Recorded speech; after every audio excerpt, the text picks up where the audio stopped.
नमस्कार साथियों, मैं मनीष भारती संस्कृति आईएएस प्लेटफॉर्म पर आप सभी का स्वागत करता हूं। साथियों, आप जानते हैं कि पिछले कुछ दिनों से सरकार और सुप्रीम कोर्ट के बीच जो है कुछ मुद्दों को लेकर के खींचतान चल रहा है। दरअसल वो मुद्दे वह है, अगर मोटे तौर पर देखा जाए तो सुप्रीम कोर्ट ने राष्ट्रपति और राज्यपाल के पद को लेकर के कुछ फैसला सुनाया और उसको लेकर के एक टाइमलाइन डिसाइड किया गया। फिर मैं विस्तार से उसकी चर्चा करूंगा। अब प्रश्न ये उठ आता है कि क्या सुप्रीम कोर्ट के पास इस बात का अधिकार है कि वह राष्ट्रपति को यह आदेश दे सके या राज्यपाल को आदेश दे सके। इन सब चीजों को लेकर के बात किया गया है और प्रेसिडेंशियल रेफरेंस की बात यहां पर की गई है। क्या होता है प्रेसिडेंशियल रेफरेंस, वो मैं भी आपको समझाऊंगा और इससे 14 बड़े सवाल जो हैं वो उठाए गए हैं। उन 14 बड़े सवालों को लेकर के भी हम लोग बात करने वाले हैं कि क्या क्या आया है, किस तरह से ये अभी फैसला आया है। आप जानते हैं कि गवर्नर प्रेसिडेंट के लिए डेडलाइन बनाने पर मुर्मू के 14 सवाल हुए हैं। पूछा क्या है कि संविधान में ऐसी व्यवस्था नहीं है, जो भारत का संविधान है उसमें इस तरह की अगर व्यवस्था नहीं है, उस स्थिति में फिर सुप्रीम कोर्ट कैसे इस तरह का फैसला दे सकता है कि राष्ट्रपति को और राज्यपाल को आदेश देते हुए नजर आए। और खास करके शक्ति के पृथक्करण सिद्धांत की जब बात करते हैं तो क्या इसकी अवहेलना नहीं होगा। इन तमाम चीजों को देखेंगे। देखिए, राष्ट्रपति द्रौपदी मुर्मू ने एक ऐतिहासिक कदम उठाते हुए सुप्रीम कोर्ट से प्रेसिडेंशियल रेफरेंस के जरिए 14 सवाल पूछे हैं। ये सवाल न्यायपालिका, कार्यपालिका और विधायिका, इन तीन संवैधानिक अंगों के अधिकार, सीमाओं और संतुलन से जुड़े हुए हैं। तो जाहिर सी बात है, शक्ति के पृथक्करण सिद्धांत की बात करेंगे, यानी कि सभी का अपना अपना काम है, एक दूसरे पर अपने काम को ना थोपे, तभी यह तंत्र चलता रहेगा। इन सब चीजों को लेकर के 14 सवालों का लिस्ट दिया गया है। राष्ट्रपति ने अनुच्छेद 143 के तहत प्रेसिडेंशियल रेफरेंस के माध्यम से इन 14 सवालों को सुप्रीम कोर्ट के पास भेजा है। अनुच्छेद 143 की हम चर्चा यहां पर करेंगे। इन सवालों के जरिए यह स्पष्ट करने की कोशिश की गई है कि क्या सुप्रीम कोर्ट अनुच्छेद 142 के तहत राष्ट्रपति और राज्यपाल जैसे सर्वोच्च कार्यकारी पदों को आदेश दे भी सकता है या नहीं। क्या अदालत संविधान में जो विषय चर्चा में नहीं लाए गए हैं, यानी कि मौन विषय है, उसकी व्याख्या करते हुए कार्यपालिका के लिए बाध्यकारी समय सीमा निर्धारित कर भी सकती है कि नहीं। ये तमाम बात जो है सुप्रीम कोर्ट से अब यहां पर पूछा गया है, यानी कि आने वाले समय में खींचतान जो है सरकार और सुप्रीम कोर्ट के बीच जारी रहने वाला है। अब एक प्रश्न है यहां पर, जो मैंने पहले भी चर्चा किया कि प्रेसिडेंशियल रेफरेंस होता क्या है। देखिए, प्रेसिडेंशियल रेफरेंस भारत के संविधान के अनुच्छेद 143 के तहत एक संवैधानिक प्रक्रिया है। अब इस संवैधानिक प्रक्रिया के माध्यम से क्या होता है कि राष्ट्रपति सुप्रीम कोर्ट से किसी महत्वपूर्ण कानूनी या संवैधानिक प्रश्न या राय मांग सकते हैं। अब एक बात ध्यान दीजिए, जब किसी मुद्दे को लेकर के कानूनी या संवैधानिक अस्पष्टता हो या उस विषय को लेकर के जो कि राष्ट्र हित के लिए अत्यंत महत्वपूर्ण हो, तो राष्ट्रपति यह मामला सुप्रीम कोर्ट के भेजते हैं और अदालत से सलाह लेने का जो है वह अनुरोध करते हैं कि आप सलाह दीजिए। लेकिन एक बात ध्यान दीजिएगा, सुप्रीम कोर्ट यह करने के लिए बाध्यकारी नहीं है कि वह राय राष्ट्रपति को दे ही, फिर भी इसका संवैधानिक और नैतिक महत्व निश्चित तौर पर काफी अधिक हो जाता है। अनुच्छेद 143 की बात करते हैं। यदि एक ऐतिहासिक रूप से देखा जाए तो सरकारें सुप्रीम कोर्ट की राय को गंभीरता से लेती है और अक्सर उस पर अमल करते हुए भी नजर आती है। इसी प्रक्रिया को प्रेसिडेंशियल रेफरेंस कहा जाता है और यह भारत में न्यायपालिका और कार्यपालिका के बीच अगर कहा जाए तो संवाद का एक महत्वपूर्ण माध्यम भी माना जाता है। अब यहां पर एक चीज यहां पर देखेंगे, यह कि राष्ट्रपति जो हैं वह सवाल क्यों उठाए हैं, जरा इसको समझिए। 8 अप्रैल 2025 में हमें चलना पड़ेगा। सुप्रीम कोर्ट ने एक फैसला सुनाया। सुप्रीम कोर्ट ने राज्यपालों को विधेयकों पर 3 महीने में निर्णय लेने का आदेश दिया। ये कहा कि आप अनिश्चितकालीन तक किसी बिल को अपने पास नहीं रख सकते हैं।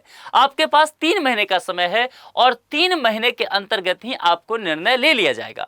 अदालत ने कहा कि राष्ट्रपति को भी अनुच्छेद 201 के तहत भेजे गए विधेयकों पर 3 महीने में निर्णय लेना चाहिए।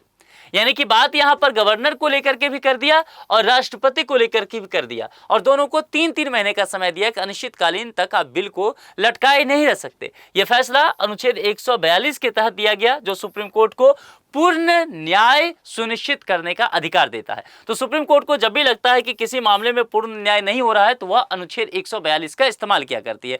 तो 142 के तहत यह फैसला दिया गया है। इसके बाद सरकार और विशेषज्ञों ने सवाल उठाना शुरू कर दिया कि अदालत जो है कार्यपालिका को समय सीमा निर्धारित करने के लिए कह सकती है या नहीं, क्या अपनी बातें जो है कार्यपालिका पर थोप सकती है सुप्रीम कोर्ट। उनका तर्क यह था कि संविधान में ऐसा कोई प्रावधान ही नहीं है और राष्ट्रपति राज्यपाल अनुच्छेद 361 के तहत जो है वह संरक्षित है, इस पद को संरक्षित किया गया है। इस कंडीशन में फिर जो है सुप्रीम कोर्ट यहां पर कोई आदेश राष्ट्रपति और राज्यपाल को टाइम फ्रेम को लेकर के नहीं दे सकती है। राष्ट्रपति ने अनुच्छेद 143 के तहत इसीलिए सुप्रीम कोर्ट से 14 सवालों के जरिए राय मांगी है। फिर से मैं कह रहा हूं, यह राय जो मांगा गया है सुप्रीम कोर्ट इस बात के लिए बाध्यकारी नहीं है कि राय दे ही, लेकिन यह मान के चलते हैं कि जो संवाद का बेहतर स्थिति बनाने की कोशिश की जाती है न्यायपालिका और सरकार के बीच में, तो सुप्रीम कोर्ट अपनी राय जरूर देगी। इसका उद्देश्य क्या होगा, तो न्यायपालिका और कार्यपालिका की संवैधानिक सीमाएं जो है उसको स्पष्ट करना, क्योंकि यदि वो स्पष्ट नहीं रहा तो निश्चित तौर पर समय समय पर विवाद होते रहेगा।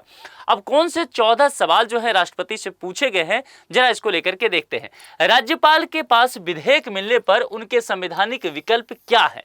पहली बात ये सुप्रीम कोर्ट को बताना है। सरकार ने सोचा, राष्ट्रपति ने कि चलो एक ही बार में सारा चीज पूछ ही लेते हैं, सुप्रीम कोर्ट क्लियर ही कर दे। क्या राज्यपाल को मंत्रिपरिषद की सलाह मानना जरूरी है, क्योंकि हम मानते हैं कि राज्यपाल जो हैं वह स्टेट में क्या होते हैं, केंद्र के एजेंट के रूप में काम करते हैं। तो मंत्रिपरिषद की सलाह कहीं ना कहीं वह आवश्यक वहां होता ही है। क्या उनके निर्णयों की न्यायिक समीक्षा संभव है, जुडिशियल रिव्यू हो सकता है। क्या अनुच्छेद 361 उन्हें पूर्ण संरक्षण देता है इस पद को, राष्ट्रपति और राज्यपाल के पद को। क्या सुप्रीम कोर्ट जो है समय सीमा तय कर सकता है, जहां संविधान मौन है। संविधान में जब इस बात को चर्चा में नहीं लाया गया है तो क्या सुप्रीम कोर्ट को अपनी बात थोपनी चाहिए। क्या राष्ट्रपति के फैसले भी न्यायिक समीक्षा के दायरे में आ जाएंगे, अगर प्रेसिडेंट भी कोई फैसला लेते हैं गवर्नर के साथ साथ।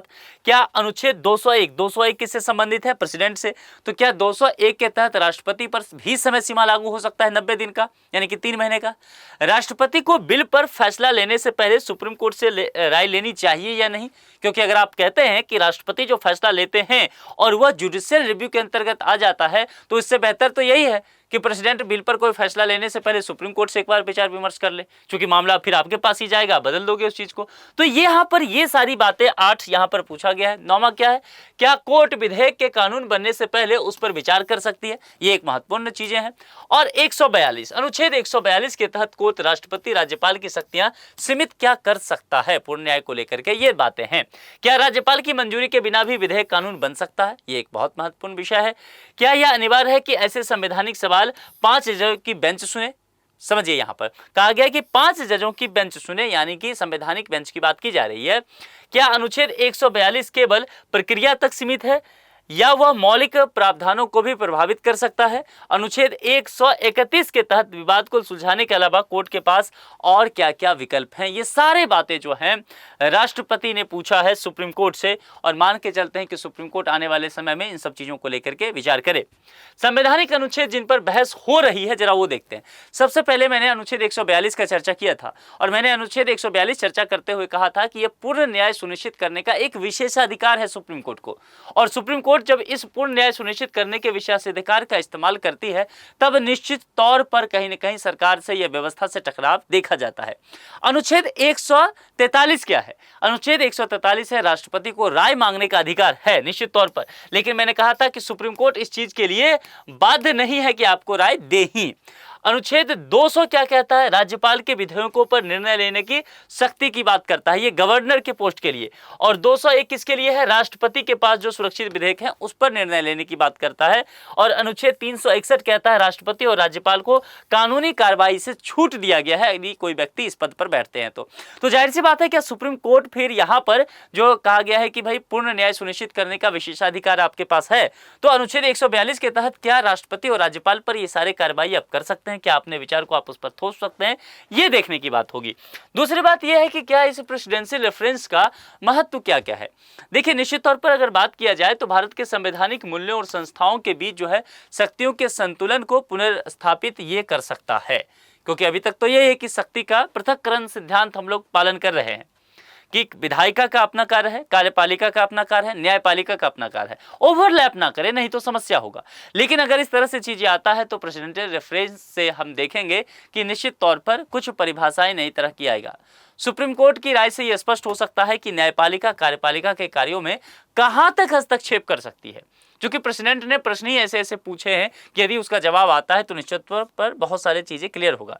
यह मामला भविष्य में केंद्र और राज्य सरकारों के बीच संबंध की दिशा भी तय करेगी, निर्णायक भूमिका निभाएगी और लोकतांत्रिक व्याख्या में संवैधानिक संस्थाओं की सीमाओं और जिम्मेदारियों को लेकर के मार्गदर्शन भी प्रदान किया जाएगा। तो ये सारी चीजें यहां पर होगा, इसीलिए ये रेफरेंस जो है बहुत महत्वपूर्ण होने वाला है। इससे पहले कब कब प्रेसिडेंशियल रेफरेंस का इस्तेमाल देश में किया गया, जरा इन चीजों को लेकर के देखते हैं और कुछ केसेस इसमें हम स्टडी करेंगे, जिसमें केसरीनाथ राय मामला जो है 1951 में आया था, देश आजाद हुआ था, उसी समय की बात है। दिल्ली विधानसभा के अधिकारों से संबंधित ये मामला आया था।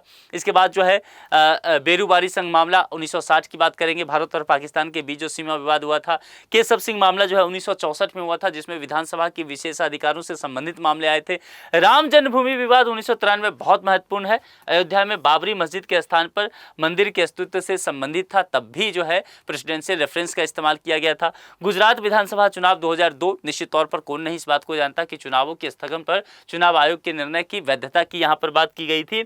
और उसके बाद पंजाब हरियाणा जल विवाद बहुत पुराना है, अभी भी देखिए चल ही रहा है। 2004 में जब ये मामला आया था तो पानी के बंटवारे से संबंधित मामला आया था। 2G स्पेक्ट्रम आवंटन आप जानते हैं कितना बड़ा स्कैम हुआ था 2012 में। प्राकृतिक संसाधनों के आवंटन में नीलामी की अनिवार्यता पर सुप्रीम कोर्ट के न्यायाधीशों की नियुक्ति प्रक्रिया 1998, यानी कि न्यायाधीशों जो है इनकी नियुक्ति में परामर्श प्रक्रिया, कॉलेजियम की व्यवस्था कहीं न कहीं। कावेरी जल विवाद अभी भी चल रहा है। कावेरी जल विवाद 1992 में जब मामला आया था तो कावेरी नदी के पानी के बंटवारे से संबंधित ये मामला था। इसके बाद Punjab termination of agreement act 2024, Punjab राज्य के विशेष कानून की संवैधानिकता को लेकर के बात हुआ था। और दूसरा एक और भी है कि राष्ट्रपति के कार्यकाल को लेकर के बात किया गया था 1974 में, यानी कि राष्ट्रपति के कार्यकाल की वैधता से संबंधित बातें यहां पर किया गया था। तो इन सब तमाम चीजों पर देखा गया था कि प्रेसिडेंशियल रेफरेंस की बात की गई थी। अब यह देखना होगा कि इस मुद्दे पर सुप्रीम कोर्ट जो है वह क्या जवाब देती है, उससे बहुत सारी चीजें क्लियर हो जाएगा। आप लोग ये कमेंट करके बताइए कि आपको लगता है कि सुप्रीम कोर्ट को वाकई राष्ट्रपति और राज्यपाल को यह आदेश देना चाहिए कि 3 महीने के अंदर बिल पर वो निर्णय ले ले, या फिर सुप्रीम कोर्ट को ऐसा नहीं करना चाहिए। अपने विचार कमेंट बॉक्स में लिख करके बताइए। एक प्रश्न जिसका जवाब आपको कमेंट बॉक्स में देना है, किस अनुच्छेद के तहत राष्ट्रपति सुप्रीम कोर्ट से राय मांग सकते हैं? हमने चर्चा किया है अनुच्छेद 143, 42, 361 और अनुच्छेद 200। जो भी आपको सही लगता हो, आप जानते हैं क्या करना है, कमेंट बॉक्स में आपको लिख करके बताना है। आज के लिए इतना ही। अपना बेहद ख्याल रखिए। बहुत बहुत शुक्रिया। Thank you so much.